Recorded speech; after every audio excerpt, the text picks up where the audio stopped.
Good morning বন্ধুরা, আমি মৌমিতা লাইফের খুঁটিনাটিতে আরও একটা নতুন দিনে তোমাদের অনেক অনেক স্বাগত। আর আজকে আমার কাছে একটা ব্যস্ততম দিন এটা। তো দেখতেই পাচ্ছ, ঘর দুয়ার ঝাড়াঝাড়ি দিয়ে শুরু করেছি। আজ বাদে কাল এপ্রিল মাস পড়ে যাচ্ছে, আর হাতে মাত্র অল্প কয়েকটা দিন আছে পয়লা বৈশাখের। তার মধ্যে সমস্ত ঘর দুয়ার ঝাড়পোছ করতে হবে। তার সাথে হালকা কিছু কাছের মানুষের জন্য কেনাকাটা রয়েছে। তার সাথে মেয়ের স্কুল খুলে যাচ্ছে, পড়া চালু হয়ে যাচ্ছে। তো সব মিলে মিশে একদম ব্যস্ততম হয়ে উঠছে প্রতিটা দিনগুলো। তো সেই জন্যই ভাবলাম, না, এইভাবে বসে বসে সময় কাটালে চলবে না, চলো একটার পর একটা কাজ আমি করতে থাকি। দুদিন ধরে মেয়েটাকে নিয়ে খুব ব্যস্ত হয়ে পড়েছিলাম, যার জন্য আমি সবার কাছে ঠিক টাইম মতো পৌঁছাতেও পারছিলাম না, আর পৌঁছালেও সবাইকে হয়তো ঠিক সময়টা দিয়ে উঠতে পারছিলাম না। সারাদিন খাটাখাটনির পর হাতে মোবাইলটা পেতে পেতে সেই রাত্রি 9:30-10টা বেজে যাচ্ছিল। তারপরে নিজের ভিডিও এডিট করে সমস্ত কাজকর্ম করে টোরে সব কিছু রেডি করতে করতে চোখে ঘুম চলে আসছিল। সেইভাবে আর সেরকম করে কারোর ভিডিওই আমি সত্যি বলতে এই দুদিন একদমই দেখতে পাইনি। তবে হ্যাঁ, আজকে যেই মুহূর্ত থেকে আমি নিজে একটুখানি টাইম পেয়েছি, আমি কিন্তু আবার ঠিক পুরনো সময়ের মতো প্রত্যেকের কাছে পৌঁছে যাচ্ছি। আমি জানি এখন ওয়াইটিটা গিভ অ্যান্ড টেক পলিসিতেই চলে। তো সেক্ষেত্রে আমার কোনো আপত্তি নেই। তবে একটা কথাই বলবো, আমার সাথে যারা জুড়ে আছো, বিশ্বাসটুকু রাখতে পারো, আমি তোমাদের কোনো দিনই নিরাশ করব না। সংসার মানেই একটা ব্যস্ততম জায়গা। তো সেই জায়গাটাকে বজায় রেখে আমাদেরকে এই জায়গাটাকে দেখভাল করতে একটু এদিক ওদিক হয়। তো সেটা আশা করি প্রত্যেকটা গৃহিণী তোমরা বুঝতে পারবে। আর সেই বিশ্বাস রেখে আমার পাশে থেকো। অবশ্যই আমাকেও কিন্তু তোমাদের পাশে পাবে, তাও আবার সম্পূর্ণভাবে। তো যাই হোক, চলো এইখানে মোছামুছি ঝাড়াঝাড়ি তো কমপ্লিট করছি। আর দেখতেই পাচ্ছ, হাত পাচ্ছি না বলে লাঠি সোটা ঝাঁটা সমস্ত কিছু দিয়ে আর কি এখানে কাজটাকে কমপ্লিট করছি। কি করব, জুগাড়ু না হলে তো হয় না। একটা কাজ কমপ্লিট করতে গেলে সব রকমই লাগে। আর কি বলো তো, মানে এই সমস্ত কাজে আমি কর্তামশাইকে ইনভলভ করি না। আসলে আমার মতো করে ও তো সমস্ত কিছু পরিপাটি করে করতে পারবে না। তো সেই জন্য ওকে আমি ডাকি না। হ্যাঁ, কোনো আসবাবপত্র নাড়াতে চাড়াতে হয়তো আমি পারবো না, ভারী, তখন হয়তো ওকে ডাকলাম। তাছাড়া ও ওর মতো কাজকর্ম করতে থাকে, এই সমস্ত কাজ আমি করতে থাকি। আর তার জন্য আমাকে যে বিরক্ত করা, কিংবা কেন খেতে দিতে দেরি হলো, কিংবা টাইমে খাবার পেলো না, তাই নিয়েও কোনো সময় কর্তামশাই কোনো প্রশ্ন থাকে না। সে এই সমস্ত কাজকর্মগুলো করতে আমাকে যথেষ্ট সাহায্য করে। আমি যখন যেটা যেভাবে রাখতে বলি, কিংবা লাগিয়ে দিতে বলি, কিংবা হুক করে দিতে বলি, সে কিন্তু সমস্ত কাজই করে দেয়, কখনো কিন্তু প্রশ্ন করে না। হ্যাঁ, এই ডলফিনটা হাতে নিতে একটা গল্প মনে পড়ে গেল, আমার মেয়ের দুষ্টুমির কথা। আগে ছোটোবেলায় যেখানেই ঘুরতে নিয়ে যেতাম না কেন, রাত্রি হলেই বলতো বাড়ি যাব। আর বাড়ি যাব বলে বেশ কান্নাকাটি করতো যে আমাকে বাড়ি নিয়ে চলো। মানে ও ভাবতো কি, হ্যাঁ, মানে বাড়িটা হয়তো খুব কাছাকাছি, সে আমি যত দূরই যাই না কেন, রাত্রি হলেই বলবে আমি বাড়ি যাব।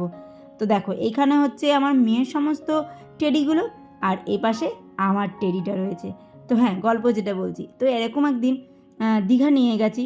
তো বেশ ভালো ছিল, ঘুরছে ফিরছে সমস্ত কিছু হলো। যেই রাত্রি হয়েছে, ব্যাস, আমার মেয়ের তো কান্নাকাটি বায়না শুরু হলো, রাত্রেবেলা বাড়ি যাবে। তাকে তখন কি দিয়ে থামাবো, তখন এই ডলফিনটা কিনে নিয়েছিলাম। তো কিনে সেই দিয়ে ভুলিয়ে টুলিয়ে আর কি তাকে আটকে রেখেছিলাম যে তুমি ডলফিনের সাথে থাকো, আমরা কাল সকালবেলা হলেই এই ডলফিনকে নিয়ে বাড়ি যাব। তো এই রকমই, মানে প্রতিটা জিনিসের সাথেই কোনো না কোনো একটা গল্প জুড়ে থাকে।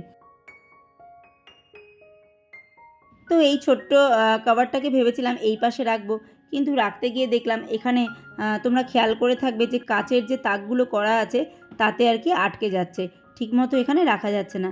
তো ভাবলাম চলো এটাকে তাহলে আর এখানে আর কি ঠেলাঠেলি করে লাভ নেই, এখানে একটা হুক আছে, সেই হুকে আটকে যাচ্ছে। তো এইটাকে একদম ঠেলে নিয়ে গেলাম খাটের একদম পাশে। খাটটা একদম জানলার ধারে ছিল, সেই খাটটাকে কিন্তু আমি ঠেলে একদম ঘরের মাঝখানটায় রেখেছি। পুজো হোক বা পয়লা বৈশাখ হোক, বছরে দুবার তিনবার আমি ঘরের জিনিসপত্র এদিক ওদিক করে রাখবই। আমার জানি ভালো লাগে যখন মানে পুজো আসে কিংবা পয়লা বৈশাখ আসে না, এরকম জিনিসপত্র একটু এদিক ওদিক করে রাখলে তখন না একটু নতুন নতুন মনে হয়। তখন আবার নতুন করে সংসারটাকে সাজিয়ে নতুনভাবে করতে বেশ ভালো লাগে। ঘরটা ঝাড়পোছের পর যখন জিনিসপত্রগুলো অদল বদল হয়ে যায়, একটা নতুন বিছানা চাদর পাতবো, তখন কিন্তু বেশ আলাদাই ভালো লাগা কাজ করে। তখন একটু নতুন নতুন মনে হয়। তখন আবার মনে হয় যে প্রথম থেকে হয়তো শুরু করেছি, এই জিনিসটা এইভাবে এখানে রাখছি, এই জিনিসটা ওখানে রাখছি। তো এটা করতে জানি আমার খুব ভালো লাগে। আবার যখন বেশ কিছুদিন আর কি 3-4 মাস হয়ে যায়, আবার একঘেয়েমি লাগে, তখন মনে হয় আবার সবগুলোকে পাল্টে ফেলি। আর মনে হয় কি আমি পাল্টাতেই থাকি আর কি এরকমভাবে। তো যাই হোক, চলো এখানে জানলার ঝুলগুলো একটু ঝেড়ে দিই। সত্যি বলতে কি বলো তো, সচরাচর এই দিকে হাত দেওয়া হয় না, মানে সবসময় না পেরে উঠি না আর কি। জানলার এমনি স্ল্যাব ট্ল্যাবগুলো ঝাড় দেওয়া হয়, কিন্তু যেই দিকটা পেছনে পড়ে থাকে না সেই দিকটা সচরাচর হাত দেওয়া হয় না। তো সেই আর কি, মাঝে সাঝে একটু চেষ্টা করতে হবে এগুলো পরিষ্কার করার, কিন্তু আমি এক হাতে আর করে উঠতে পারি না। তো যাই হোক, এখন জানলাটা একটু ভালো করে ঝাড় দিয়ে নিলাম। আর যখন এরকম ডিপ ক্লিনিং করি, তো এই ব্রাশ দিয়ে আমি এই জানলার আনাচে কানাচেগুলো পরিষ্কার করে নিই। তোমাদেরকে বলেছি আমি, আমার টাইলসটা যেহেতু খাঁজকাটা, তো দেখে হয়তো খানিকটা বুঝতেও পারছো। তো এই ব্রাশটা দিয়ে যখন এরকম ঝেড়ে ঝেড়ে পরিষ্কার করি না, তখন বেশ খাঁচের যে ময়লাটা থাকে তো উঠে আসে। তো এখন এই শোকেসটাকে একটু সরিয়ে দিচ্ছি, কারণ শোকেসের পেছনে প্রচুর নোংরা পড়েছে, সেগুলোকে একটু ঝাড় দিয়ে বের করতে হবে। আসলে যেই দেয়াল আর যে টাইলসের যে স্কেটিং বলে ওই যে জায়গাটা, ওখানে না প্রচুর ধুলোবালি জমতে থাকে। তো রোজ তো আর এই সমস্ত আসবাবপত্র সরিয়ে ঝাড়াঝাড়ি করা যায় না। তো সেই জন্য চেষ্টা করি যখন ডিপ ক্লিনিং করি একটু আসবাবপত্রগুলোকে নাড়িয়ে চাড়িয়ে ঝেড়ে ঝুড়ে মুছে টুছে রাখার। তোমাদেরকে আমি এক্ষুনি দেখিয়ে দিচ্ছি কেন আমি এত আসবাবপত্র নাড়ানাড়ি করে রাখি। এই যে দেখো, এই জায়গাটাতে আগে শোকেসটা ছিল, আমি শোকেসটা ঠেলে একটু সামনের দিকে এগিয়ে দিয়েছি। তো দেখতেই পাচ্ছ দুটো টাইলসের কালার যে কতটা কালো হয়ে গেছে, ঢাকা ছিল যেখানটা সেটা পরিষ্কার, আর বাইরেটা কতটা কালো হয়ে গেছে। তো এই জায়গাটা যদি দীর্ঘদিন এইভাবে পড়ে থাকতে থাকে না, তাহলে আরও নোংরা হয়ে যাবে। এটা ধরো 4-5 মাস কি 6 মাসের মাথায় আমি এটাকে সরাচ্ছি।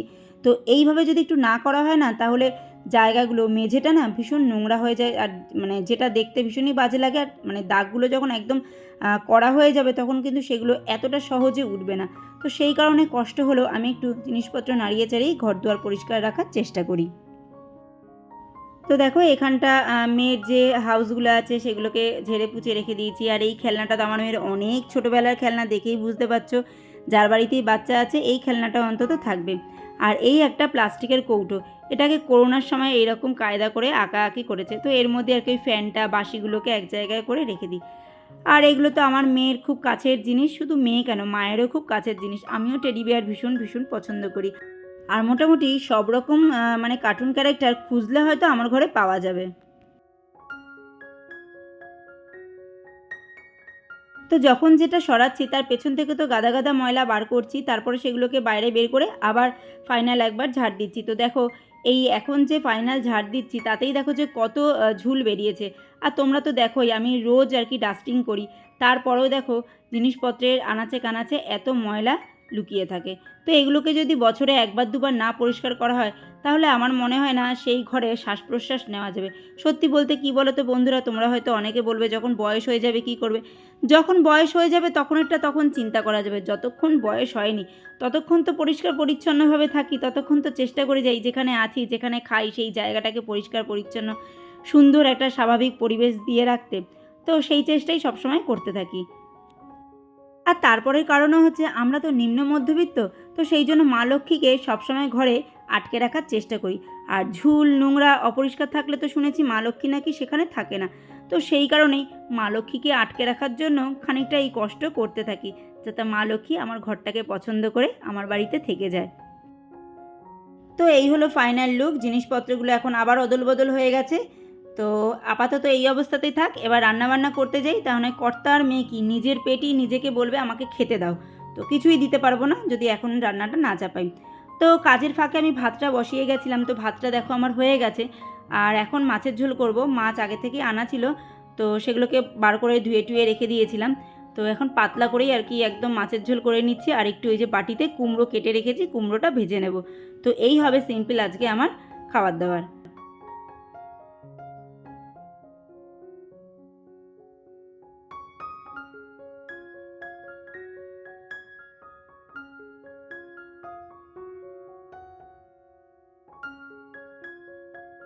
আজকে আবার মেয়ে বলছে মাছ ভাজা খাবো, তো ওর মাছটা ঝোলে দিইনি।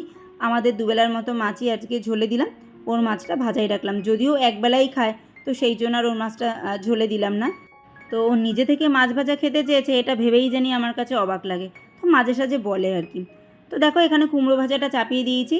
কুমড়ো ভাজাটা আমার মোটামুটি হয়ে গেছে। একটু বড় বড় করেই আর কি কুমড়োটা কেটেছি, তাড়াহুড়ো করে, বুঝতেই পারছো অত জুতজাত করে কোনো কাটাকাটি করতে পারিনি। কাটতে হবে, ভাজতে হবে, তো কোনো রকমে কুমড়োটাকে কেটে একটু শুকনো লঙ্কা ফোড়ন দিয়ে কুমড়োটাকে ভেজে নিয়েছি।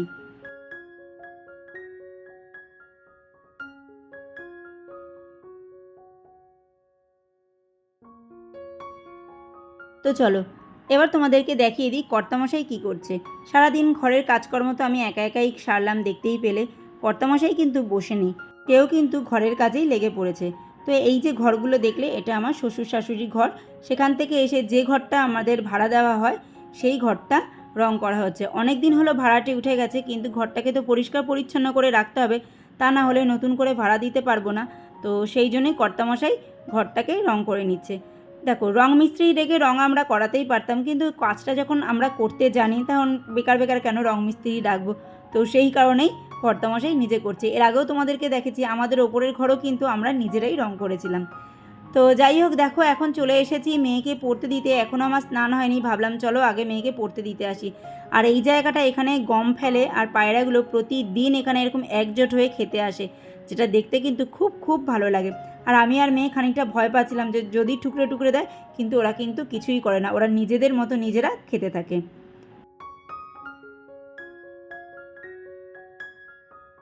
তো এখন মোটামুটি সন্ধে হয়ে এসছে, আর এই যে মেয়ে পড়ে চলে এসেছে। মেয়েকে দিয়ে বাড়ি আসার পথে আমরাই ও চশমাটা নিয়ে এসেছিলাম, কিন্তু ও বাড়ি এসে এই যে চশমাটা দেখছে। আর যে কোনো নতুন জিনিস দেখলে ছোট ছেলেমেয়েরা তো খুশি হবেই, আর এটা ওর একটা মানে ইম্পর্টেন্ট জিনিস, যেটা ছাড়া ওর চলেই না। তো সেই জিনিসটাকে যখন নতুন করে পাচ্ছে, তো তার একটু মানে আনন্দ তো আলাদাই হবে, তাই না? তো দেখো, এই চশমাটা আবার নতুন বানানো হয়েছে। চশমায় কিন্তু পাওয়ার টাওয়ার সবই চেঞ্জ হয়েছে আবার। তারপরে ব্লু গার্ড, তারপরে আরও কি ইউভি রে, সমস্ত কিছু দিয়ে টিয়ে এই চশমাটা করে আনা হয়েছে। আর ও একটু মানে হোয়াইট বেসের ওপরে চেয়েছিল, তো হোয়াইট মানে কি গ্লাস কালারের ওপরে। তো এটাতে দুরকম শেডই আছে, আর আমাদের খুব ভালোই লেগেছিলো। আসলে ওর আগের চশমাটা না, ওর মুখ আন্দাজে অনেকটা ছোট হয়ে গেছিলো, হঠাৎ করে একটু বড় সড়ো হয়ে গেছে, তো তুমি চশমাটা খুব ছোট হয়ে গেছিলো। আর এই চশমাটা একটু ভালো লাগছে। আর ছোটো থেকেই যেহেতু ক্যাট আই পরে আসে, তো ওর মুখে যেন এই ক্যাট আইটাই ভালো লাগে। গোল চশমা অনেক রকমের দেখেছিলাম, কিন্তু ওর পছন্দ হয়নি, আমারও ভালো লাগেনি। তো এই যে দেখো, চশমা পরে কত আনন্দ। আর এবার ওর পাওয়ারটা অদ্ভুতভাবে বেড়েছে। ডান চোখের পাওয়ার বাঁ চোখে গেছে, বাঁ চোখের পাওয়ার ডান চোখে এসছে, মানে আমরাও অবাক এমনটাই হয়েছে। তো যাই হোক, দেখো এখন হচ্ছে রাত্রিবেলা, আর আমরা এখানে খেতে বসেছি। আর ঘরটা দেখে বুঝতেই পারছো কোন ঘরে শিফট হয়ে গেছি। আমাদের এখন খাওয়া শোয়া সমস্ত কিছু আবার এই মাঝের ঘরে শিফট হয়ে গেছে, কারণ এই ঘরে এসিটা রয়েছে। তো চলো, আজকের পর্ব এতটুকুই রাখছি। আবার দেখা হবে নতুন এক পর্ব নিয়ে। তোমরা সবাই ভালো থেকো, সুস্থ থেকো, সাবধানে থেকো। আর ওর এক আন্টি ওকে ইঁচড় আর পনির পাঠিয়েছে, সেটা দিয়ে ভাত খেয়ে তো সে খুব খুশি। রান্না কেমন হয়েছে শেষে মেয়ে তো দেখিয়েই দেবে। আর যেই আন্টির কথা বলছি, সেই আন্টি যদি ভিডিও দেখে থাকো, তাহলে অনেক অনেক থ্যাংক ইউ, এত সুন্দর দুটো খাবার দাবার আমাদেরকে দেওয়ার জন্য। মেয়ের সাথে সাথে মা বাবাও কিন্তু ট্রাই করেছে। তো আজকের মতো এতটুকুই। তোমরা সবাই ভালো থেকো, সুস্থ থেকো, সাবধানে থেকো।